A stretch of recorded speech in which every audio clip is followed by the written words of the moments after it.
दोस्तों, एक संत महात्मा एक उपवन में बैठकर साधना कर रहे थे। उनकी साधना बहुत उच्च अवस्था की थी और वो अपने ईश्वर से बहुत प्रेम करते थे। सारा दिन जय श्री राम, जय श्री राम, जय हनुमान का जाप करते रहते थे। उनको अपने ईश्वर से बहुत प्रेम था और उन्हें मालूम था कि उनकी साधना बहुत ही पक्की है, बहुत ही उच्च अवस्था की है। एक बार एक देवदूत उसी उपवन से निकले।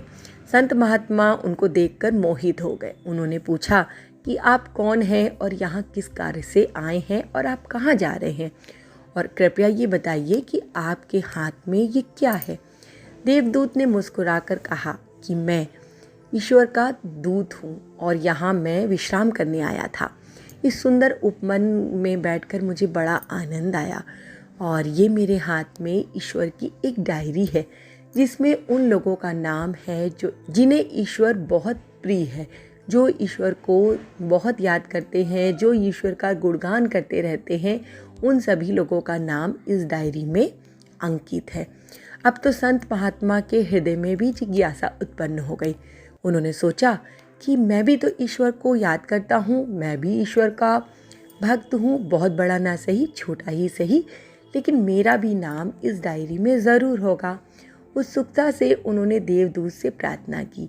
उन्होंने कहा कि देवदूत जी, मुझे क्या आप ये डायरी दिखा सकते हैं? मैं भी देखना चाहता हूँ कि इसमें किस किस का नाम है। देवदूत ने मुस्कुराकर वो डायरी उन संत महात्मा को दे दी। संत महात्मा ने बड़ी जिज्ञासा से उस डायरी के पन्ने पलटना प्रारंभ कर दिया। उन्होंने सोचा कि पहले पेज पर नहीं तो दूसरे पेज पर, दूसरे पेज पर नहीं तो तीसरे पेज पर। सारी डायरी उन्होंने उलट पुलट कर देख ली, लेकिन कहीं भी उनका नाम नहीं था। लोगों के नाम थे जिन्हें वो जानते थे, वो तो इतने बड़े भक्त भी नहीं। संत महात्मा के मन में थोड़ी सी पीड़ा उत्पन्न हुई। उन्होंने सोचा, मैं सारा दिन राधे श्याम, श्री राम, राधे श्याम करता रहता हूँ, क्या मैं ईश्वर को इतना भी प्रिय नहीं, या मेरी जो प्रीति है वो ईश्वर के योग्य नहीं, मेरा नाम तो कहीं है ही नहीं। उस समय उन्हें बहुत दुख हुआ, लेकिन कुछ भी उन्होंने शिकायत नहीं की देवदूत से और वो डायरी देवदूत को दे दी। लेकिन उनके मन में कहीं ना कहीं उस बात का दर्द था कि ईश्वर को जो लोग प्यार करते हैं उन सब के नामों में उनका नाम नहीं। उन्हें लगा कि मेरी भक्ति अभी बहुत कम है, मुझे और साधना करनी पड़ेगी। एक बार तो उनके मन में आया कि मैं साधना करना बंद कर दूं, मुझे क्या ज़रूरत है, मैं सारा दिन पूजा पाठ करता हूं, तभी भगवान को मेरी पूजा पाठ दिखाई नहीं देती। और उन लोगों को देखो जो कुछ भी नहीं पूजा पाठ करते, उनका नाम उसमें है। रात भर इसी उधेड़ बुन में वो बैठे रहे, लेकिन सुबह फिर से संत महाराज को सद्बुद्धि आई और उन्होंने रात की बातों को वहीं का वहीं विसार दिया और अपने नित्य कर्मों के साथ अपने इष्ट को याद करने में लग गए। उन्होंने सोचा कि कोई बात नहीं, आज नहीं तो कल मैं भी भगवान के प्यारों में, यानी कि जो लोग भगवान को बहुत प्यार करते हैं उनमें मेरा नाम आ ही जाएगा, लेकिन मैं अपने इष्ट को नहीं छोड़ सकता। कुछ दिन दोस्तों ऐसे ही बीत गए। संत महाराज जी अपने राम नाम के धुन में, अपने कृष्ण नाम के धुन में लगे रहे। कुछ दिनों पश्चात वही देवदूत फिर से उस उपवन से निकले। संत महाराज जी ने जैसे ही देवदूत को देखा और लपक कर उसके पास आए, कहने लगे, देवदूत जी, ये आपके हाथ में दूसरी डायरी कैसी है? उस दिन तो जो डायरी थी वो दूसरी थी, ये डायरी कैसी है? क्या मैं इसे देख सकता हूँ? देवदूत ने मुस्कुराकर कहा कि संत महाराज, ये डायरी बहुत खास है, मैं ऐसे ये डायरी किसी को नहीं देता।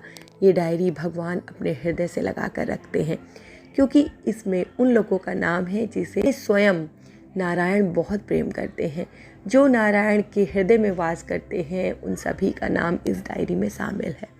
संत महाराज ने सोचा कि उस डायरी में तो मेरा नाम था ही नहीं, जो भक्त ईश्वर से प्रेम करते हैं, तो इस डायरी में मेरा नाम कैसे हो सकता है?